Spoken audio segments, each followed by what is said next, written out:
تو اسلام کا جو فلسفہ جنگ ہے اس کو ہم اگر سامنے رکھتے ہیں تو ہمیں سمجھ میں آتا ہے کہ اسلام نے جہاں بھی جنگ کی بات کی ہے، یہ جنگ مسلم اور نان مسلم کے بیچ جنگ کرنے کی بات نہیں کی ہے، بلکہ اسلام کی جو بھی جنگ ہے وہ ظالموں کے خلاف جنگ کرنے کی بات اسلام کرتا ہے۔ جہاد کی جو پہلی آیت نازل ہوئی اس میں کہا گیا کہ مسلمانوں کو ہتھیار اٹھانے کی اجازت اس لیے دی گئی کہ ان کو ایک زمانے سے ان کو ستایا جا رہا تھا، ان کو گھر سے بے گھر کیا جا رہا تھا، ان کو ملک سے بے ملک کیا جا رہا تھا، ان کو مارا جا رہا تھا، اور ایک ایشورواد پہ بھروسہ اعتماد کرنے کی وجہ سے، ایک خدا کو ماننے کی وجہ سے ان کو ستایا جا رہا تھا۔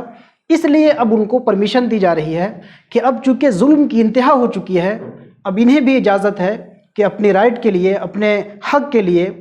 اپنے ضمیر کی آزادی کے لیے، اپنے مذہب کی آزادی کے لیے یہ جنگ کر سکتے ہیں۔ تو گویا جنگ کا جو اسلامی فلسفہ ہے وہ ہمیشہ ظالموں کے خلاف ہے اور مظلوموں کے لیے ہے۔ اسلام کی جو دیگر جنگیں ہیں عام طور پہ وہ مسلمانوں کے دشمنوں سے اور مسلمانوں اور نان مسلموں کے بیچ میں وہ جنگیں ہوئی ہیں، لیکن کربلا کی جو جنگ ہوئی ہے یہ مسلمانوں کی جنگ مسلمانوں سے ہوئی ہے۔ اس لیے یہاں پہ جو ظالم اور مظلوم کا جو فلسفہ ہے یہ بہت زیادہ کلیئر دکھتا ہے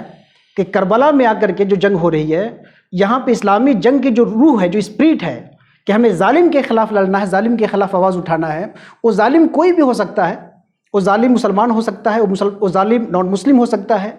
جو بھی ظلم کرے اس کے خلاف آدمی جد و جہد کر سکتا ہے، اس کے خلاف کوشش کر سکتا ہے،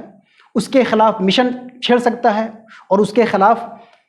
تحریک چلا سکتا ہے۔ تو یہ پیغام ملتا ہے ہمیں کربلا سے۔ تو گویا اسلام کا جو اصل فلسفہ جنگ ہے کہ ظالم کے خلاف ہمیں کھڑا ہونا ہے اور ظالم سے بالکل نہیں ڈرنا ہے، ظالم چاہے جتنی طاقتور ہو اس سے ڈرنا نہیں ہے۔ یہ بات ہمیں کربلا میں زیادہ کلیئرٹی کے ساتھ اور زیادہ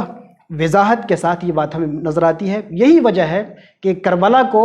سب لوگ سیلیبریٹ کرتے ہیں، مسلم بھی اور نان مسلم بھی، اور امام حسین کی شہادت کا غم سب کے دلوں کو اور سب کے سینوں کو بوجھل کرتا ہے، وہ چاہے مسلمز ہوں یا نان مسلمز ہوں۔